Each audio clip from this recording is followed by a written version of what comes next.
Bonjour les amis, alors voilà, je viens vers vous aujourd'hui parce que hier j'ai posté une canalisation écrite qu'on m'a envoyée sur l'amour pour transmuter en fait par des mots qu'on m'avait envoyés enfin, beaucoup d'énergie perverse, difficile, négative qu'il y a en ce moment autour de nous.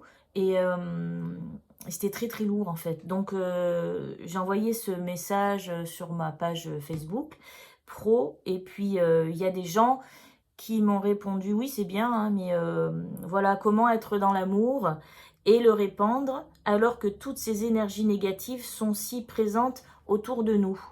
Voilà, j'ai noté cette question. Et du coup, au lieu de répondre par écrit, je me suis dit que j'allais faire une petite vidéo qui serait peut-être un peu plus parlante, en tout cas ludique. Et puis voilà, je vais me connecter, puis je vais essayer de vous donner une réponse claire, nette et précise et rapide, hein, les petits gars. Allez, on y va.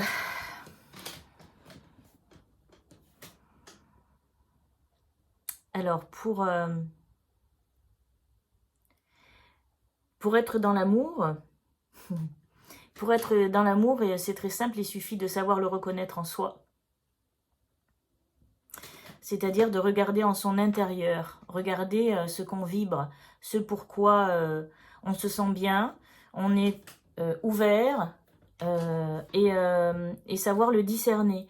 Donc on vous demande d'être beaucoup plus près de vous, beaucoup plus près de vos ressentis au niveau corporel, à l'écoute de votre instinct, intuition, de tout ce qui vous arrive au niveau dans tous les au niveau psychique, intellectuel, moral, la communication, le rapport avec les gens, comment ça se passe, et de ne pas focaliser sur tout ce qui pourrait être négatif. Donc les injonctions qu'on peut vous faire, donc les mauvaises paroles que vous pouvez entendre, et puis aussi rester bloqué sur par exemple, remettez votre masque, ou alors, oh ben vous avez tort de faire ça, ou alors, oula, vous n'avez pas peur de mourir, ou alors plein de choses comme ça, dû à voilà, ce Covid là en ce moment comment on pourrait dire, les gens appellent ça la mascarade Covid, mais en tout cas tout ce qui se passe suite à l'infection du Covid qui a eu au mois de mars, enfin en fait c'est depuis l'année dernière, au mois de novembre, octobre même. Et donc, on vous demande de vous focaliser sur ce qui est positif en vous et de vous recontacter à vous-même. Alors ça, c'est pas facile parce qu'en fait, notre mental, il est toujours appelé, il est toujours interpellé par ce qui se passe ailleurs, la télévision évidemment, mais aussi les journaux, mais aussi les gens, mais aussi tout cet égrégore négatif, entre guillemets, lourd qu'on ressent. Et c'est de ça dont on parle aujourd'hui, hein, de ces énergies négatives si présentes autour de nous, hein, c'est ce qu'a dit cette dame.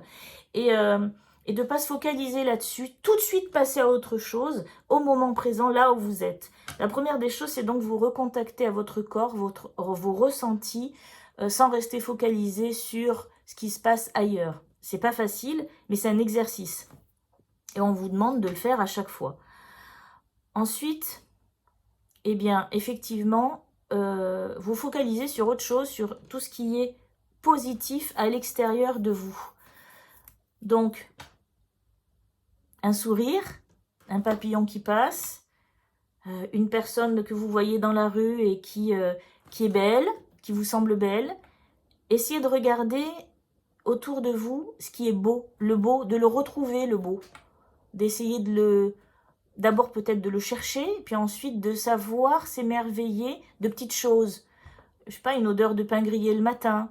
Toutes ces petites choses accumulées dans la journée vont faire que, à l'intérieur de vous, votre énergie, elle va changer et peut-être s'expandre un peu. Votre énergie de bonheur, de joie, parce qu'en fait, c'est de ça dont on parle, c'est de retrouver la joie intérieure, qui est un peu perdue parce qu'on est pris par le mental avec ses pensées envahissantes et obscurcissantes.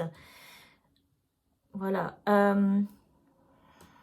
Ensuite,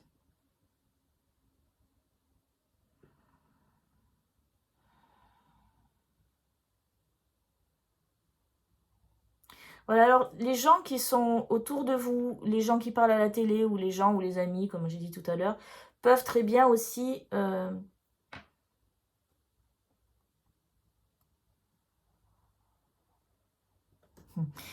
Non, c'est pas être méchant, parce que des fois, ça peut paraître méchant, ou à l'encontre de vous, ou vous le prenez mal, ou votre ego, il est pas content. Mais en fait, c'est pas ça. Les gens, ils font ce qu'ils peuvent avec ce qu'ils ont, vous savez bien. Et puis, c'est intéressant de regarder en autrui la part bonne, toujours, et pas se focaliser, encore une fois, on parle que de focalisation aujourd'hui, sur ce qui est mauvais. Donc si vous vous focalisez sur la part bonne de chacun, parce que chacun a en lui une étincelle d'amour, plus chacun a en lui cette part de divinité, et regardez-le comme une personne à part entière qui fait ce qu'il peut dans l'évolution qu'il a, et focalisez-vous sur ce qu'il a de bon en lui. Cherchez-le, vous le trouverez. Forcément, vous le trouverez. Il y a une faille où il y a toujours quelque chose de bon. Et à ce moment-là, vous allez apporter de l'amélioration dans votre état d'esprit. Et vous allez donc, en vous focalisant sur l'amour qu'il a à l'intérieur de lui, vous apporter à vous-même une expansion et pas une contraction. Donc c'est vraiment... incroyable l'effet que ça peut produire de regarder, d'essayer en tout cas, hein, je vous dis d'essayer de le faire, d'essayer de regarder ce qu'il y a de bon en autrui. Et du coup, en faisant ces petites choses, eh bien, votre dimension d'amour à l'intérieur de vous, elle grossit, et l'idée, c'est quand même que cet amour, il rayonne suffisamment pour pouvoir en dégager à l'extérieur de vous et le donner à autrui, n'est-ce pas? C'est comme ça que ça fonctionne. Hein, les gens qui arrivent et on dit qu'ils sont lumineux, solaires, etc., c'est qu'ils en ont tellement que ça déborde, et ça déborde sur tout le monde. Vous voyez quelqu'un qui rentre dans une pièce, qui a le sourire et qui dit « Bonjour !» Comme ça, et bien, tout le monde le regarde en disant « Ouais, ça fait plaisir d'avoir quelqu'un qui est en joie. » Voilà, donc aujourd'hui, la quête, c'est la quête de la joie, retrouvée. Et en regardant l'amour qu'il y a en chaque chose, en sachant le regarder, le retrouver, en restant connecté à son âme, à son cœur, et non à son mental, alors, de manière inespérée, vous allez pouvoir voir votre situation psychologique s'améliorer. Voilà, je ne sais pas si j'ai été claire. Est-ce qu'il y a autre chose? Voilà, la dernière chose, bah écoutez, en fait, ça se résume à 3 mots, ou 2 mots. Aimez-vous. Aimez-vous suffisamment. Donc prenez soin de vous et faites attention à vous, et intéressez-vous à vous. C'est comme je dis souvent, c'est pas de l'égocentrisme, on vous demande d'être égocentré. Voilà. Bon, ben écoutez, on va dire que pour aujourd'hui c'est bon, n'est-ce pas? S'il y a autre chose, eh bien vous me demandez, et puis j'essaierai de vous répondre avec soin. Voilà, bonne journée.